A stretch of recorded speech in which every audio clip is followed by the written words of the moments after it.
Atëherë jemi live këtu përsëri më duket, nëse jemi nuk e di, se patëm një defekt teknik, edhe tani nuk e mbaj mend, ose më saktë do e mbaj mend, po nuk e di ku u ndërpreva, po thosha që mbrëm vonë, çfarë bëhet mora. Jemi pak në shuktu, se ka një lëvizje turistësh të huaj në këtë lokalin poshtë bujtinës ku isha unë mbrëm. Gjithsesi, po thosha që natën hyra në qik në YouTube për të parë se kishte dalë ky sondazhisti Donald Trumpit në një nga kanalet televizive dhe isha kurios se ai është interesant dhe i veçantë në fushatën amerikane. Faktikisht ishte kundër rrymës, ndërkohë që shumica dërmuese e sondazheve jepnin Kamala Harrisin fituese. Ky këmbgulte në të kundërtën, edhe pse aty margjet ishin shumë të ngushta. Dhe në fund, me thënë të drejtën, i dolën ato parashikimet e tij. Edhe isha kurios se thash, hajde ta shohim një herë se çfarë mendon si e shef ky Shqipërinë. Dhe aty kishte inserte 7 minuta, 8 minuta, 5 minuta, nuk e di, domethënë. Që ishin pjesëza të emisionit. O Perëndi e madhe, o Perëndi, çfarë më kanë parë sytë e më kanë dëgjuar veshët, ose më saktë çfarë më kanë dëgjuar veshët se sytë s'kishin shifshin fare aty. Ishte një trishtim i madh se çfarë shef e çfarë dëgjon populli shqiptar mbrëmjeve në pasqyrat e kënetës mediatike. Një tmerr. Merrni me mend një nga konkluzionet që kishte nxjerr sondazhisti. Ne jemi realisht më të mirët në Shqipëri dhe them pas një rezervë këtë, sepse punojmë çdo muaj prej vitit 2007 me sondazhet, me anketimet dhe dim shumë mirë se çfarë mendon opinioni publik. Prandaj edhe unë nga një herë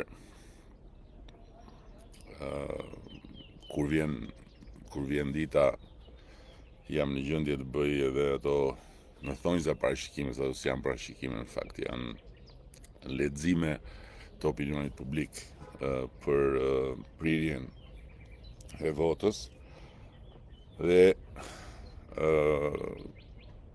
kemi kapacitetin që ti lexojmë dhe ti kuptojmë fare mirë sondazhet e tjera. Nëse në një pasqyrë të tij zotëria thoshte vendi po shkon drejtimin e duhur, 50% e shqiptarëve mendojnë kështu, 42 nuk e di se mbaj mend të dytën, të tjerë s'kishin mendim. Po 50% mendonin që vendi po shkon drejtimin e duhur. Oç më kanë dëgjuar veshët me ata aty. Me ca individ që unë nuk e di, domethënë, çfarë i motivon që çohen në mëngjes.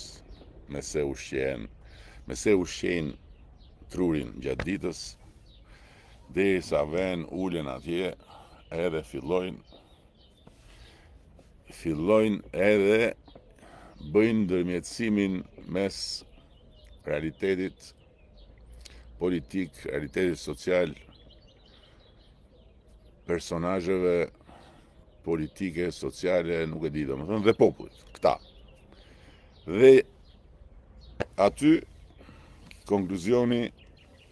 konkluzionet ishin njëri më çmëdurak se tjetri. Njëri më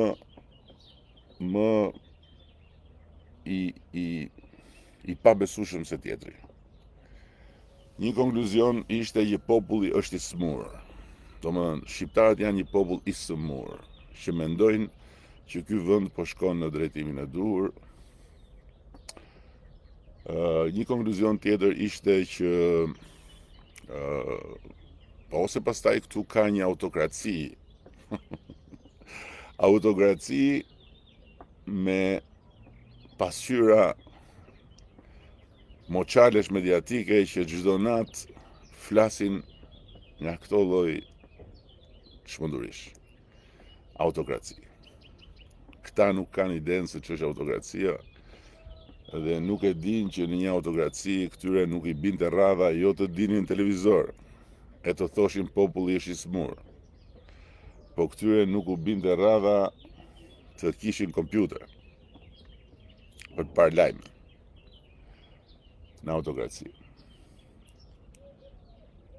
Një konkluzion tjetër ishte që Rama i ka bler gjysmën e popullit që mendon se vendi po shkon drejtimin e duhur, i ka bler unë. Një konkluzion tjetër ishte Rama u ka futur frikën. Edhe këta nga frika kur i pyet dhe këta që flasin janë 1200 veta, se 1200 veta bëhet sondazhi.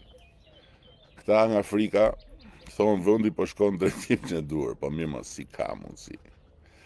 Po si është e mundur që të ketë arritur deri këtu pazari mediatik shqiptar? Po si është e mundur që nuk ka... More si nuk çat të them ça më dëgjonin vesh. Çat të them. Njëri thoshte ky nuk është politikan. Ky është personazh. Edhe ky bën show. Edhe populli kështu është. Budalla. Do me thënë, këta që mua më hidhen në fyt, pse unë them gjysma e burrave janë çyryk, dhe e them gjysma e burrave janë çyryk në sensin metaforik, patjetër. Nuk flas për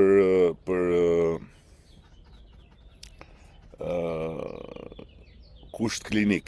Flas në sensin metaforik. Gjysma e burrave janë çyryk, sepse unë mendoj që të shkosh mbas kënetës je gjysmak.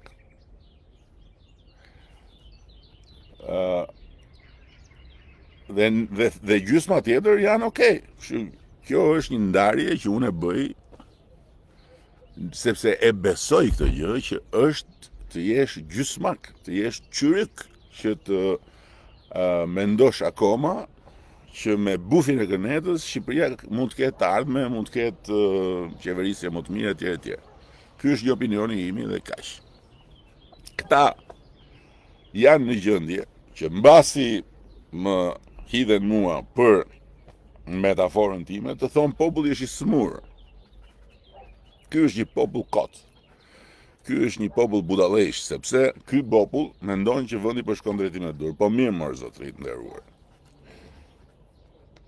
Po si shpjegohet që Bashkimi Evropian, Komisioni Evropian, organizatat, të gjitha organizatat prestigjioze ndërkombëtare, ato që vlerësojnë financat e vendit, ato që vlerësojnë luftën kundër korrupsionit, ato që vlerësojnë të tjera, me administratën publike, prokurimin, si shpjegohet që të tëra këto japin konkluzione në drejtimin e duhur? Si shpjegohet kjo?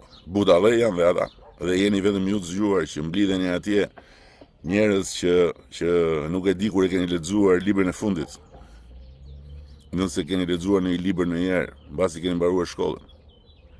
Njerëz që lexoni vetëm njëri tjetrin, që sajoni dhe pastaj sajesat i ktheni në lajme dhe pastaj lajmet i bëni komente dhe pastaj komentet i bëni të vërteta dhe pastaj i thoni tjetrit çka keti për të thënë për këto. Po si shpjegohet kjo? Çfarë është kjo? Dhe pastaj habiteni pse populli voton komplet të kundërtën e asaj që mendoni ju. Habiteni pse populli nuk u afërshëllen fare opinioneve tuaja, sepse nuk ka çfarë dëgjon nga ju.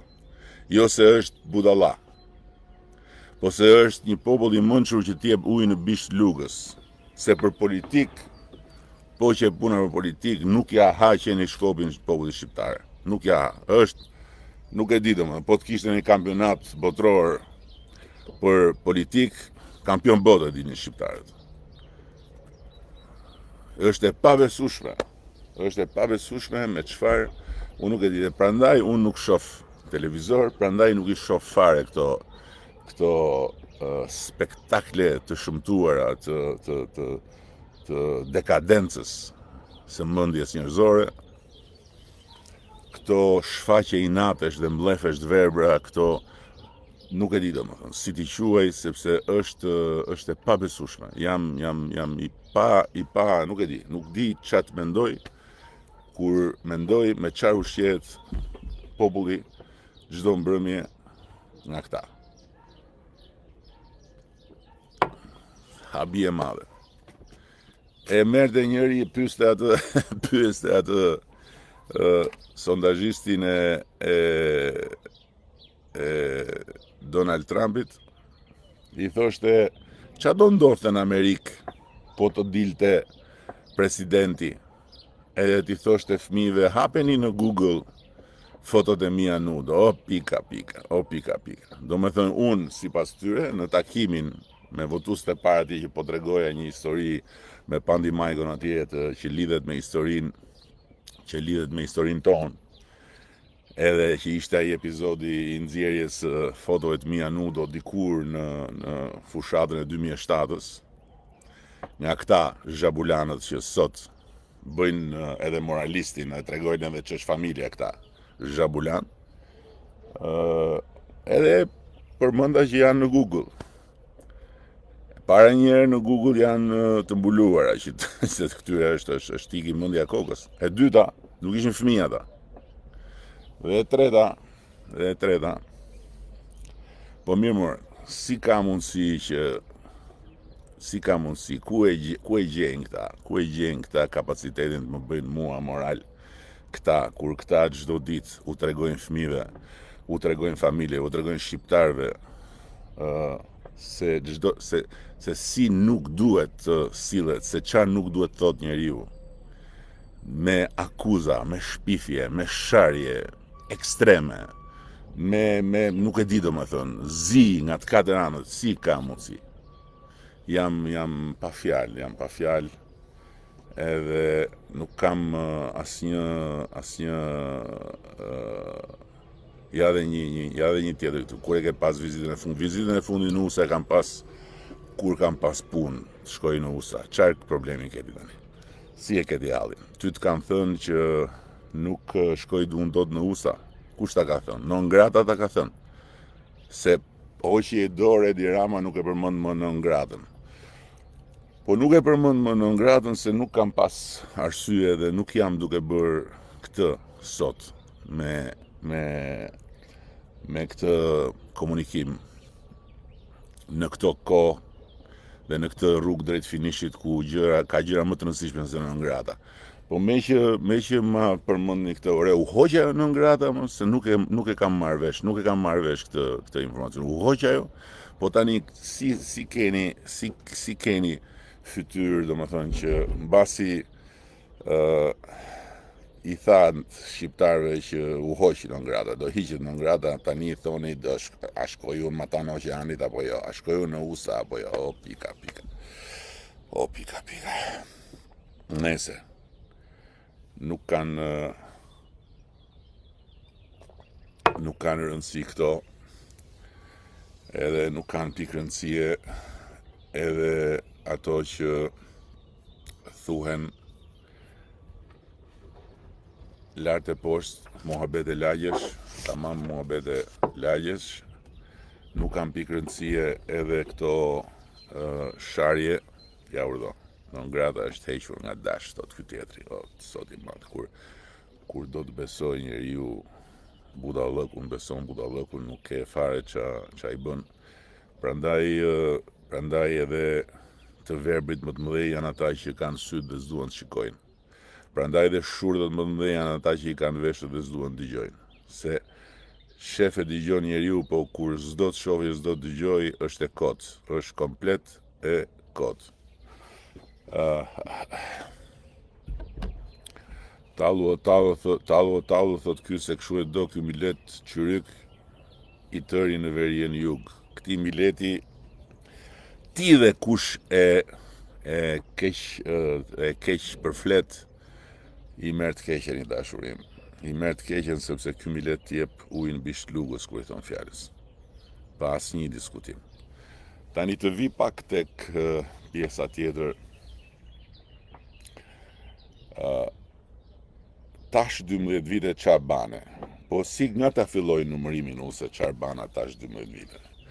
Të them që tash 12 vite e solla bashkë me Partinë Socialiste të Shqipërinë në pragun e Bashkimit Evropian. Të duket gjë e vogël kjo? Të them që tash 12 vite e nxorëm Shqipërinë nga një grop ku nuk e përfillte njeri dhe kemi bërë një vend që e respektojnë dhe vlerësojnë gjithë. Të them që tash 12 vite kemi ndërtuar 450 shkolla të reja, 53 spitale, për shembull. Se gata kap, si i do. Të flas për 1000 kilometrat e rrugëve kombëtare me standarde europiane që kemi ndërtuar, të filloj të t'i numëroj nga veriu në jug apo i do nga jugu në veri, si i do. Çfarë muhabeti është kjo? Po prandaj pra, ja, ajo që po diskutoja për sondazhin e sondazhistit të Donald Trumpit mbrëm. Prandaj ka një arsye pse shumica e popullit vlerëson dhe mbështet çfarë bëjmë, pavarësisht se mund të ketë kritikat e vet. Ka një arsye sepse po tamam, mirë thot, duhet 10 ditë për të tregu se ç'a bana. Po patjetër 10 ditë duhet. 10 ditë edhe mbase nuk dalin për me i tregu se ç'a bana.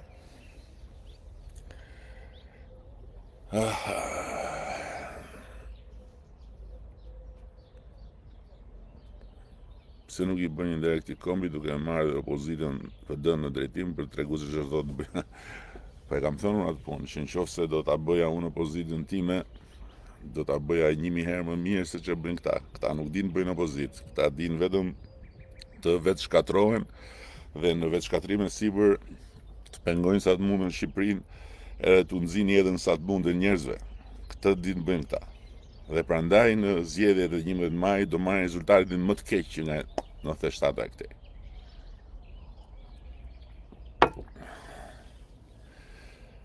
Këta janë gjeloza, thot i ka marrë malli për bufat. Jo më malli si ka marrë, se bufat aty i kanë.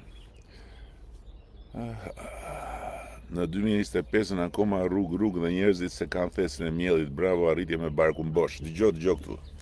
Si e ka Mondi, se kam një kompjuter tjetër këtu se patëm problem teknik. Mondi dëgjoj.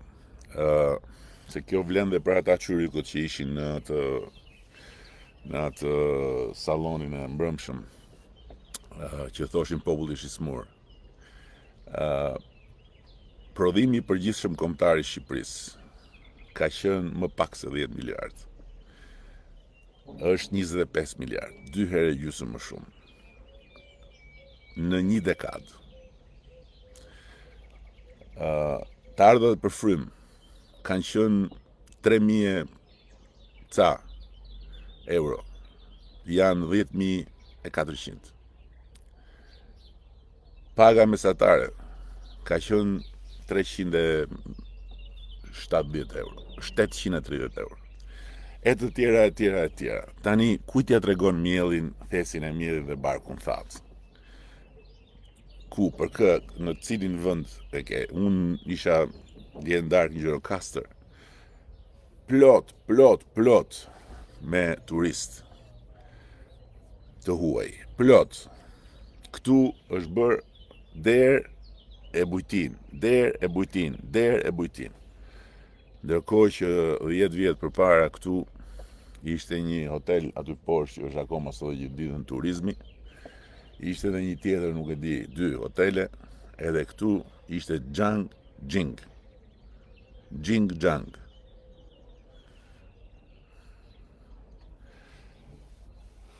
Se jam pak i agjituar se mezi po pres të filloj këto takimet. Realisht mezi po pres të filloj këto takimet se është e vetmja mënyrë për të çliruar dhe dezintoksikuar nga helmet.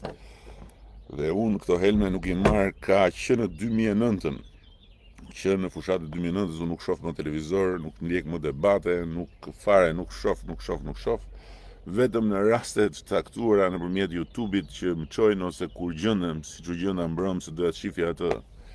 Edhe aty helm totalisht. Duhet detox dhe i vetmi detox për mua është me njerëzit atje. Me njerëzit real në jetën reale. Me ata që në fund të ditës vendosin, me ata që qyrykët i quajnë të bler, i quajnë të smur, i quajnë të shitur, i quajnë administrat, i quajnë qa nuk i quajnë, dhe ata këtë 11 maj do t'jenë më shumë se kur që do të votojnë mua dhe Partinë Socialiste. Më shumë se kur.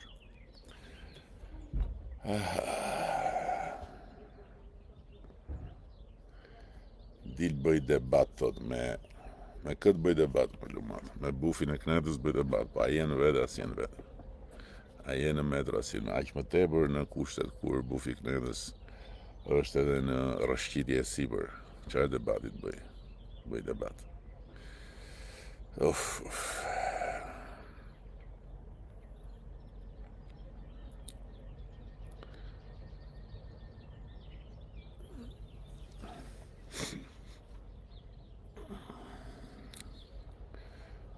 Kemi nuk e di pse nuk lëviz kjo probleme teknike këtu në Gjirokastër me Wi-Fi-n, ku diu. O Edi, tam parlamentin ke 15 vet nga ministrat që janë në burg. Gjete këta viktima për 50 euro këlysh komunistis. Hajde, mohabet, hajde. 15 vet nga ministrat, për kur ke numërvorësi, të dalin ty, me që po flasin për numërim. Po tani i bëni këto parazjedhe, ku ishit të 12 vjet? Qa po bëjmë parazjedhe? Parazjedhe po bëjmë vetëm intensifikimin e komunikimit. Ku ishim 12 vjet? 12 vjet në rrugë me shqiptarët drejt Bashkimit Evropian, drejt një bote të re, drejt një ardhme që do t'jetë tashmja e përditshme e shqiptarëve dhe përfundimisht larg të shkuarës. Këtë kam bërë unë 12 vjet. Ky bufi do të mundi të mbajë mend, qeshti, ofendo shqiptarët, jo më shqiptarët si ofendojnë fare, zero. Kjo ofendo shqiptarët është kot. Këtë ofendo shqiptarët ma thonë vetëm qyrykët. Se përsëris që kush mendon që bufi i Knetës dhe Kneta është rruga për Shqipërinë, ka problem me veten. Është problem. Këtë e them, s'është ofendimi shqiptarëve ty, ky është opinioni im. Vetëm ti pse nuk ikët ju, po nuk ikët ju të harrojmë Europën. Europa do të na dënoj, do të na pranoj kur korrupsioni të zhduket, do të na pranoj kur zotri, Europa na ka dhënë planin, Europa. Këto janë teori. Europa na ka dhënë planin 2027. Të mbyllim negociatën 2027 dhe planin ja ka dhënë qeverisë shqiptare. Dhe janë 1000 veta që punojnë çdo ditë, 1000, këtej 1000 andej, që punojnë çdo ditë për të gjithë kapitujt e negociata. Për çfarë flet tani, si do ta diskutojmë më tani, do na pranojnë kështu, do na pranojnë. Na kanë dhënë planin, në 2027 mbyllim negociata, zotri. O zot. Çdo herë para zgjedhjeve plot projekte, sa morën zgjedhjet as 5% nga këto nuk realizohen, jo më vëlla, jo, fare, hiç zero, ke gabim. Të tëra projektet kanë rrugën e tyre, të tëra projektet që nisin realizohen, nuk kemi bërë në fare nga këto që thua ti, hiç fare. Ka qelluar për shembull që ka mbaruar studimi i projektit të Ekurudhës Kuqezi, po e kemi prezantuar bashkë me qeverinë e Kosovës. Po këto projekte që shef janë gjitha punë që vazhdojnë dhe bëjmë punën. E ke në gjithë historikun e Facebookut tim, shko, shif, zbrit poshtë, ditë e diel, ditë e shtunë, ditë jave, muaj vere, muaj dimri, zgjedhje, jo zgjedhje, është e njëjta punë që vazhdon. Okej, ju përshëndes, ta mbyllim këtu sot se edhe sondazhisti Donald Trumpin me gjëra fjala, e gjithë qashtësisht, siç është e vërteta, që në 11 maj ka vetëm një fitues, që t'jemi të qartë. Gjithë mirët.